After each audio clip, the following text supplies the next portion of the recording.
Ôi dồi ôi, cái con này nó làm cái gì thế nhỉ? Mày dậy mày làm cái gì mà kêu to thế? Mày không im để cho tao ngủ à?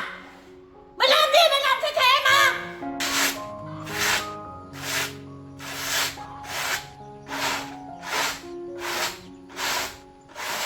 Cái con này, tao đã bảo mày làm cái gì làm thế để cho tao ngủ cơ mà.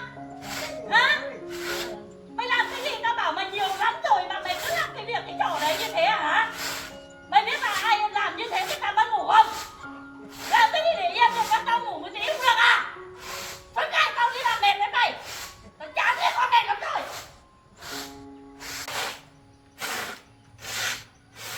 Cái con này, tao bảo từ nãy rồi mà mày không rõ mày không biết à? Mày đi cất ngay mày đi làm việc khác cho tao.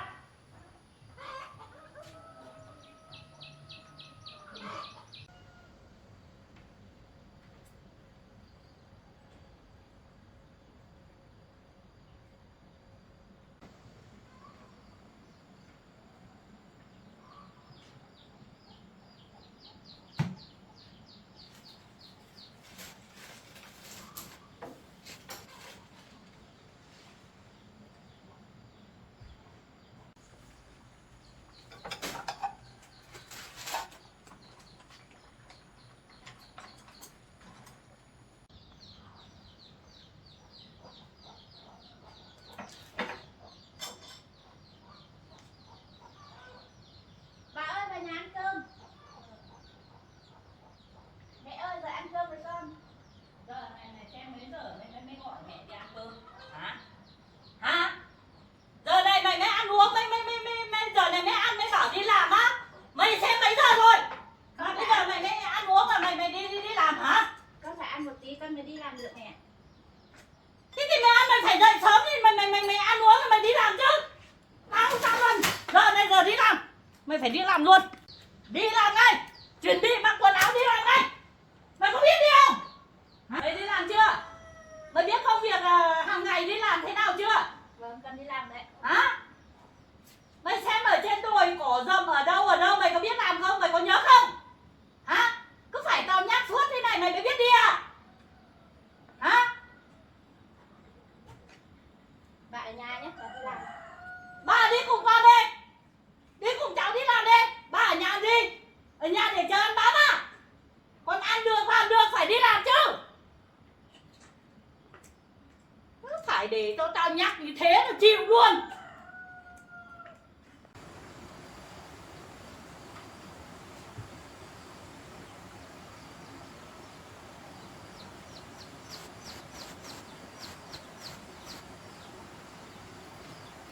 Đấy, mày biết không? Cái con này, mày có biết ở trên đây cỏ rậm như thế nào không? Mày nhớ không? Biết đi làm không? Đi đi. Đi làm xem có nhớ giờ giấc về không? Tao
ba cháu mình sao số khổ thế nhỉ?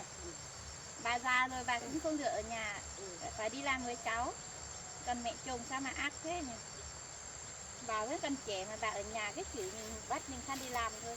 Bà ơi, chồng cháu cũng không biết đi đâu mà mấy năm cũng không thấy về. Bà cháu mình sống cái này khổ quá ba nhỉ? Đi mấy năm rồi cũng không gọi điện về, người cũng không về. Dằm chồng thì ở nhà cái chửi mình thôi, bà thì già rồi ốm yếu rồi, suốt ngày bắt bà đi làm. Cháu thì còn khỏe, cho con đi được với bà. Chết trở lại đường đi đâu à, đi đâu đó. Thấy đi.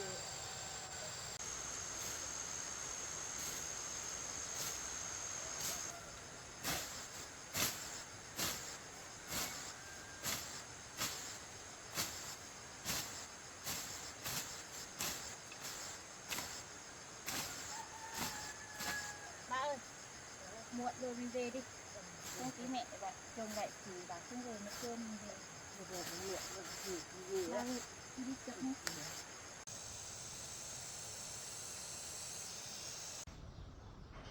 Anh nhận muộn rồi nhỉ.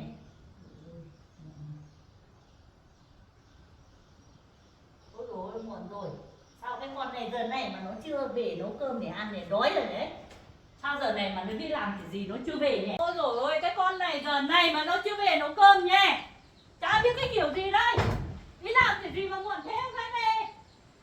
Chịu luôn.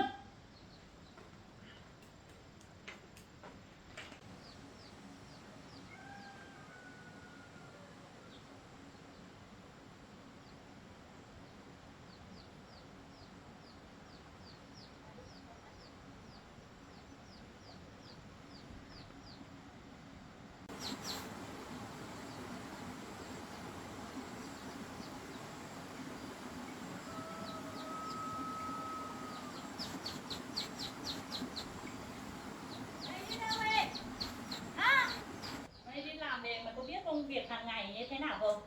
Hả? Mày biết cái giờ giấc là như thế nào không? Giờ này mày xem mấy giờ rồi? Con 5 giờ một tí, sao con cố làm cho xong mới về mẹ. Mày con ra mồm không? Cái con này nó giỏi nhỉ? Nó ra mồm thật đấy. Tao nói mày làm luôn. Mày cũng được cái. Giờ này mày biết giờ nào mà đi làm? Giờ này có phải giờ là làm gì ăn uống gì không? Hả?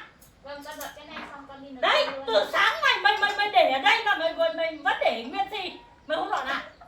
Mày làm cái gì mày không dọn cả không? Mày vào cái nhà này mà không được hôn láo nhá. Mày làm cái gì mày phải làm cẩn thận đúng theo ý của tao luôn. Mày cũng được bày từ sáng nay rồi mà để đến giờ này. Giờ này mày biết nấu cơm chưa? Mày phải nấu, tao nói sắp chết rồi. Tao chờ mày đến giờ này. Con nấu ngay đấy ạ. Làm nhanh luôn đi. Chờ mày đến bao giờ mới được ăn. Tao đang chờ đây.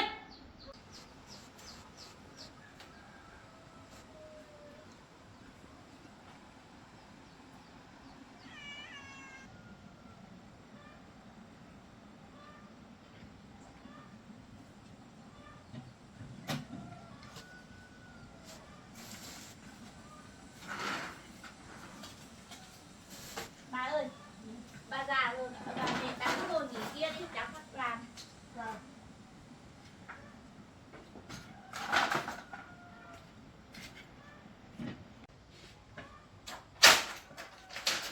Ôi rồi ôi, mày làm cái gì mà ầm ầm ghê thế?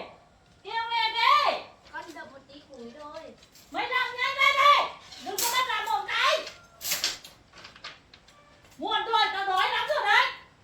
Vâng, mẹ cứ ngồi nghỉ tí nữa con.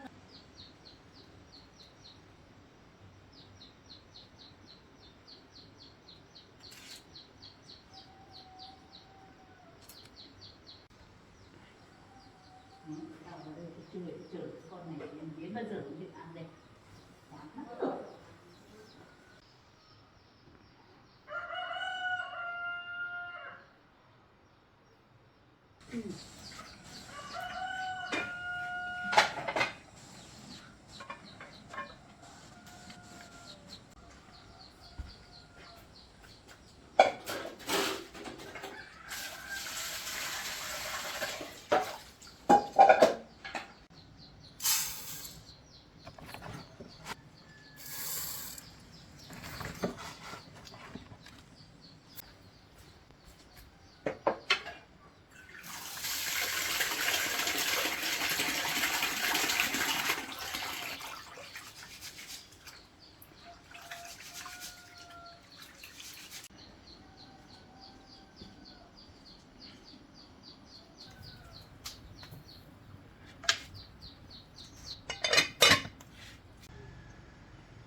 ăn cơm buổi sáng có đi lấy rau. Vâng.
Bà xay cơm à?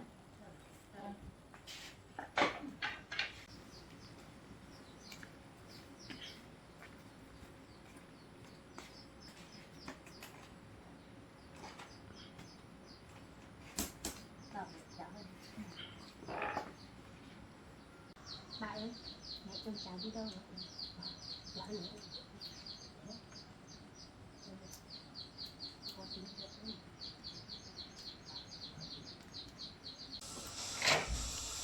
Cái con này chưa xong à? Con đang đỡ đây mẹ. Sao lâu thế? Sắp được rồi mẹ cứ Chờ ngồi suốt rồi, tao đói lắm rồi đấy.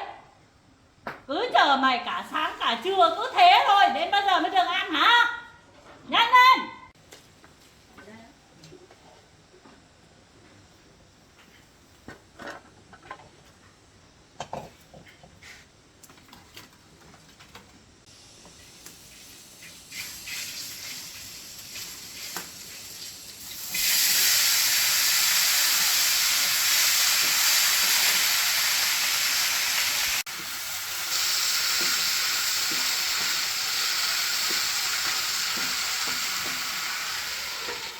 Sắp chín rồi mẹ ơi. Sao lại đặt tao chờ từ nãy đến bây giờ mày vẫn chưa chín cho tao ăn à? Tao chờ đến bây giờ hả? Đây cái món đồ của mày đây này. Mày làm mày đã dọn chưa đây này? Đây, mày thấy chưa? Tao bảo mày nhiều lắm rồi. Làm cái gì mày dọn gọn gàng, mày làm những cái việc khác. Mẹ cứ Hóa ra làm cái gì mày bày cả nhà khắp nhà luôn.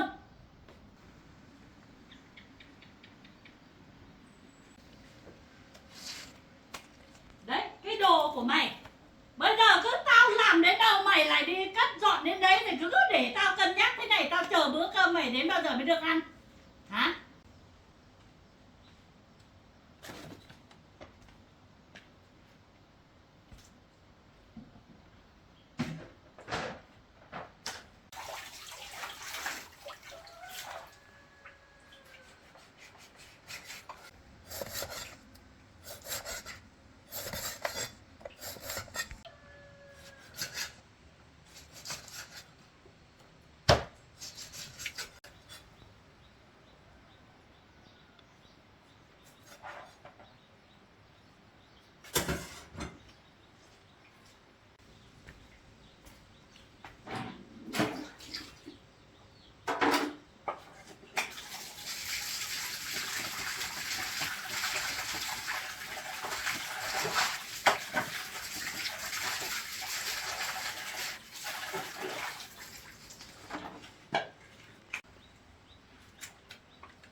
mẹ ra ăn cơm.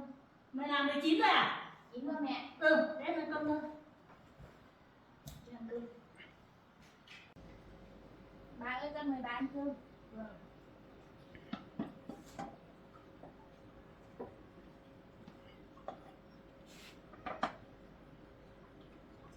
Ba ngồi đi. Mẹ ơi, về ăn cơm đi. Ừ.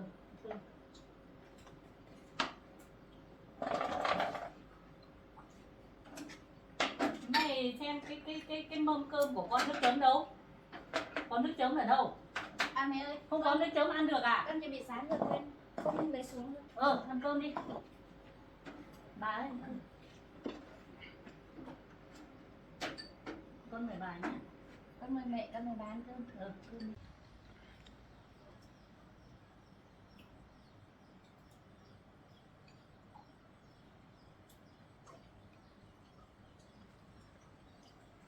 Luôn. Trên này con mua phải không? Vâng, con mua. Con nhìn thế con ăn được không?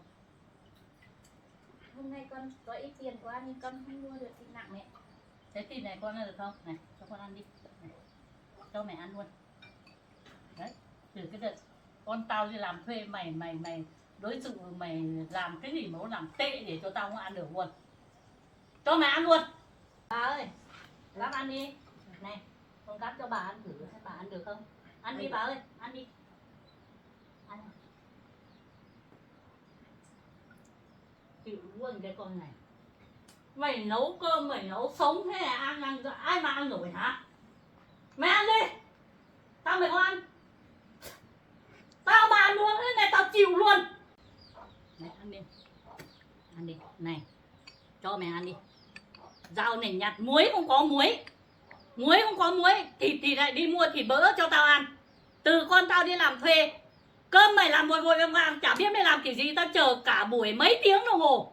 1-2 tiếng mày chưa được bữa cơm mà ăn. Từ cái đời con tao đi làm thuê mày làm ăn cho tao như thế. Cho mày sinh đẻ mày 7-8 năm đây rồi. Chờ mày đến bao giờ? Cháu chắc không có cho tao. Nếu mà mày không có con thôi. Nếu mà mày có con mày làm ăn như thế xem con mày ăn được không? Đấy. Mày làm ăn như thế, mày đối xử với tao như thế thì con mày ăn được không? Cho mày ăn đi. Mày ăn đi. Mày có ăn không? Mày có ăn đâu? Mày ăn luôn. Mày có ăn ở riêng cho tao không? Bà ơi, bà ăn được không?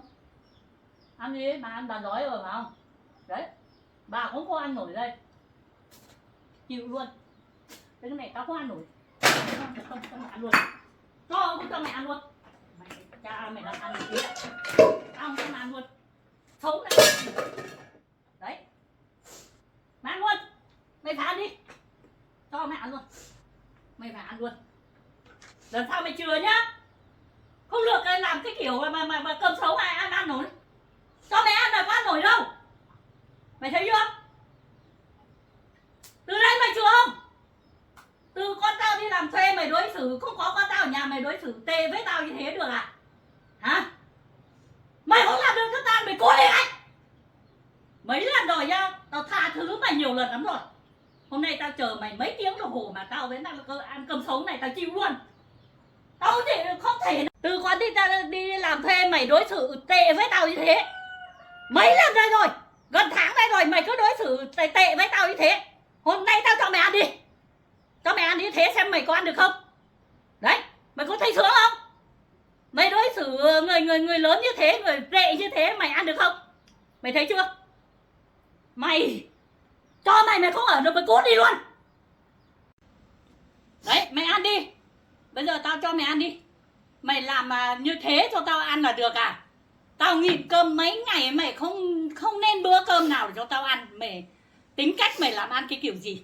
Hả? Tao không nói không dạy bảo mày thì mày bảo là không bảo. Bảo thì mày kiểu gì mày đối xử với tao như thế? Hả? Tao chờ mày 7-8 năm đây rồi, đẻ đái mày không đẻ cho tao đứa cháu nào. Bây giờ mày lại làm ăn về rồi đối xử cho tao không ăn được, tao nhịn cơm với mày. Mày cút ngay. Đấy, bà có ăn được không bà? Không ăn được à? Đấy, mày thấy chưa? Không phải riêng tao mà còn có bà đấy. Bà không có ăn nổi. Bây giờ bà có phải là bà dọn cơm chưa? Bà có phải là bà nghỉ cơm chưa? Mày thấy chưa? Đấy, bà phải dọn thế này. Lần sau mày có làm được cho bà ăn được bữa nào để cho nó no không? Hả? Đấy, làm ăn kiểu gì giờ công việc của bà đưa đi mày làm không biết giờ nào mà về. Về làm cơm cũng không được bữa cơm nào mà ăn. Bà phải nhịn cơm đây này. Đấy, mày thấy xuống chưa? Cho người lớn người ta nhìn thế mà được à? Hả? Mày có làm được không? Mày không làm mày đi cho tao. Lần này mày cút mày đi cho tao. Đấy, bà đói cơm đây này. Bà không cho đi phải không? Không cho đi á? Nhưng mà nó làm thế bà nghỉ cơm bà có thấy đói không? Đói phải không? Đấy, cho nó đi luôn. Đuổi. Đấy. Làm trả ra cái hồn gì. Mày bây giờ mày suy nghĩ nào? Mày có đi không? Hả? Cho mày đi luôn. Tao trả được cái gì? Tao cho mày đi luôn. Hả? Tao bảo mày đi cơ mà. Sao mày không đi? Hả? Bây giờ tao trả tha thứ mày luôn. Dạy bảo tao mày mấy năm trời đây rồi. Mày làm trả ra cái hồn gì? Tao cho mày đi luôn. Đấy, tao bảo hôm nay tao bảo mày đi mày không đi à? Mày không có chỗ đi phải không? Hả? Tao bảo mày đi cơ mà. Mày cút đi cơ mà. Mày vẫn không đi à? Cố tình ngồi đấy. Đi ngay. Tao cho mày đi luôn. Mẹ đi đuổi con. Đi đi. Tao cho mày đi đi. Tao cho mày đi rồi mà. Mày đi đi. Quay mặt mày đi đi. Con xin mẹ đừng có đuổi con. Bây giờ mẹ đuổi con không biết đi Mẹ đâu. ơi, bà ơi. Con hỏi bà thế này. Mẹ đã nhịn cơm như thế mẹ có thấy đói không? Mà bà vẫn còn thương cháu à? Con xin mẹ đừng Đấy. đuổi con. Cái này là con dâu của con. Nhưng mà con dạy bảo nó 7-8 năm đây rồi. Mà bây giờ nó vẫn thế. Bà vẫn còn yêu cháu phải không? Mẹ Cho bà đi luôn. Mẹ đợi chồng con Cho, về rồi mẹ. cho mẹ đi với cháu luôn. Con Đi xin đi. mẹ. Hai bà cháu đi luôn đi. Đi đi. Tao cho chúng mày đi luôn. Lần này tao không tha nữa. Xin mẹ đừng đuổi con. Bây giờ mẹ đuổi con định đi đâu? Tao lấy đồ cho mày đây này. Đây này. Cả bà nữa. Bà mà còn yêu cháu đây này. Đồ đây. Đồ chúng mày đi làm ăn đây này. Đấy. Mẹ ơi con xin mẹ đừng đuổi con. Đấy. Tao cho mày đi luôn. Đợi chồng Tao con trả không tha ở thứ cho nhà mày nữa. đi đâu. Mẹ đuổi con đi đâu? Đồ tao cho. Mày là cái đứa không có bố có mẹ. Tao thương yêu mày đến người này. Tao chảo tao cho mày đây này. Nấu nước mày ăn đây. Mày đi luôn nhá. Hai bà cháu chúng mày đi đâu thì đi. Cho mày đi luôn. Đấy. Từ trước mày về với tao cái túi đây này. Cho mày luôn đây. Sao mày kiểu gì mày đi luôn. Đấy. Lần này bữa tao nghỉ cơm với mày rồi. Dạy bảo mày cho cơm sống cho tao ăn. Tao chịu được à? Cho mày đi luôn. Tao chả chịu được nữa. Cái con này. Bực lắm rồi. Con này bực lắm rồi. Bà ơi, chồng cháu còn chưa về nhưng mà mẹ quá đáng với con quá. Cái áo của bà đấy.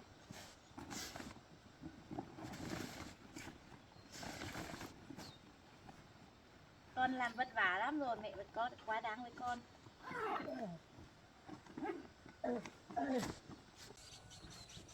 Bà ơi, bây giờ mẹ đuổi biết đi đâu được, bà thì già rồi. Bây giờ bà cháu mình biết đi ở đâu. Cái đứa này mày còn lẩm bẩm mà. Mày từ nãy đến giờ tao bảo mày là còn lẩm bẩm mà. Đây này, tao còn quên đồ của mày đây này. Mẹ ơi, Chẳng chiếu tao cho nốt mày đây này. Cho mày đi luôn đấy. con đi. Đây, cho mày đi luôn đây. Đồ Con này. biết con, Đêm hôm mày đi làm đây. con biết đi đâu mẹ. Tao cho mày đi luôn. Mày Con đi đi. đã được 8 năm rồi, bây giờ mẹ đuổi con đi ở với Đấy, bà biết đi đâu. mày là cái đứa mày không có bố có mẹ. Tao dạy bảo mày 7-8 năm đây rồi mày không nghe lời tao.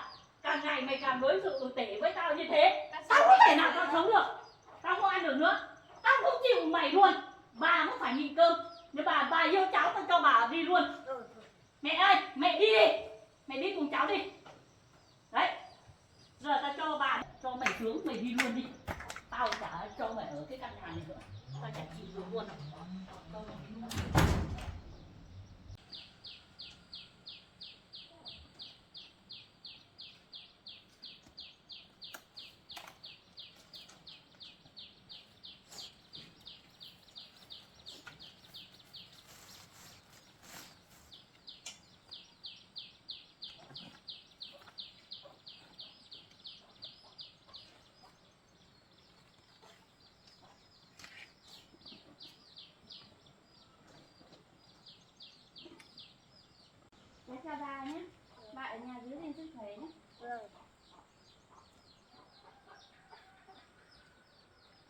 Bà đừng đi theo cháu nhé.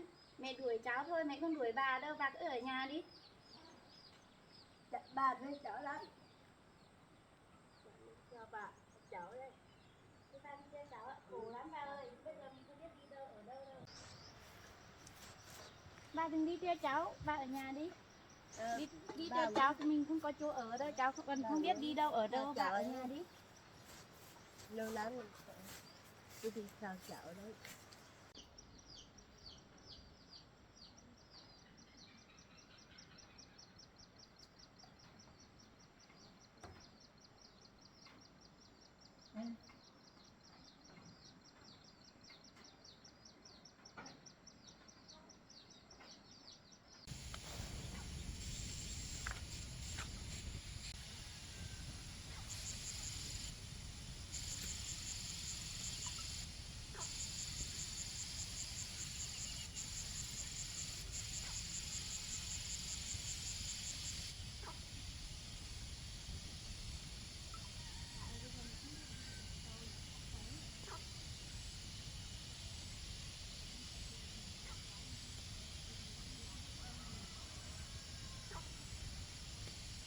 Bà ơi, mình nghỉ ở đây một tí đã. Nồi cũng không có cái gì rơi để vụt.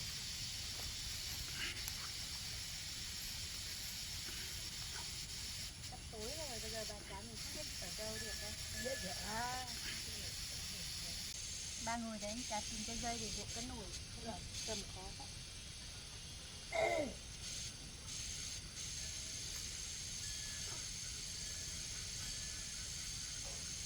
Này có một đoạn rồi.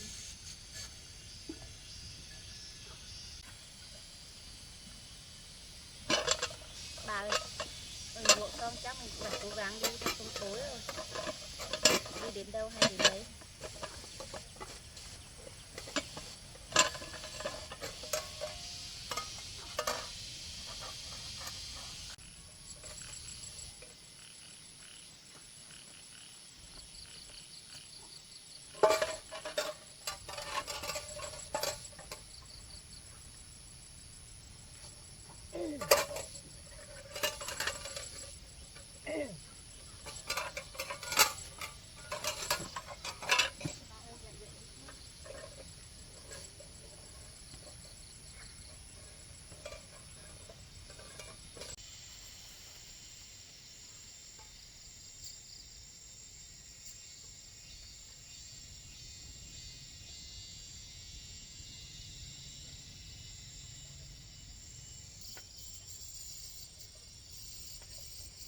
Chỗ này hình như có một cái cống nước bạn.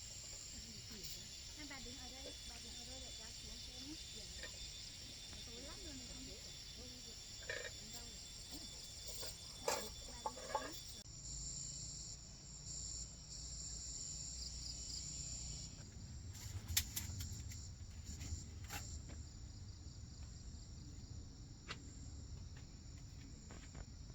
Bà ơi, cái này chắc tối nay mình phải ở tạm chứ. Bà ơi, bây giờ trời cũng tối rồi. Tối nay chắc mình ở có cái cống này, tối nay chắc mình phải ở tạm đêm một đêm đấy. Mai tính tiếp. Bà đứng ở đây đợi cháu lấy đồ xuống rồi cháu đỡ bà xuống.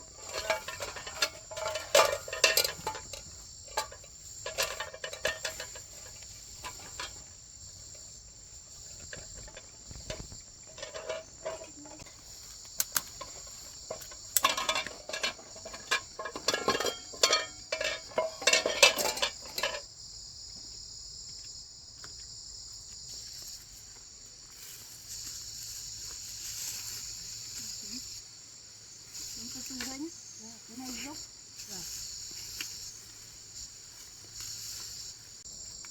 Bà đi lên chỗ kia, bà ngồi ở kia. Bà dịch cái túi lên một tí xong bà ngồi vào đây. Bà ngồi ở đấy. Ở đây rồi. Đấy bà ngồi ở đây. Bà ơi. Cháu nó nhóm lên rồi để đuổi muối thôi.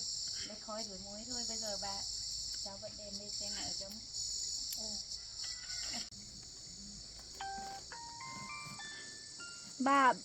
Bà ơi, ở trong này hình như khô ấy, bà lấy chiếu dài vào đi. Bây giờ cũng tối lắm rồi, tối nay mình cứ ngủ tạm ở đây một đêm nữa. Tối rồi. Vâng.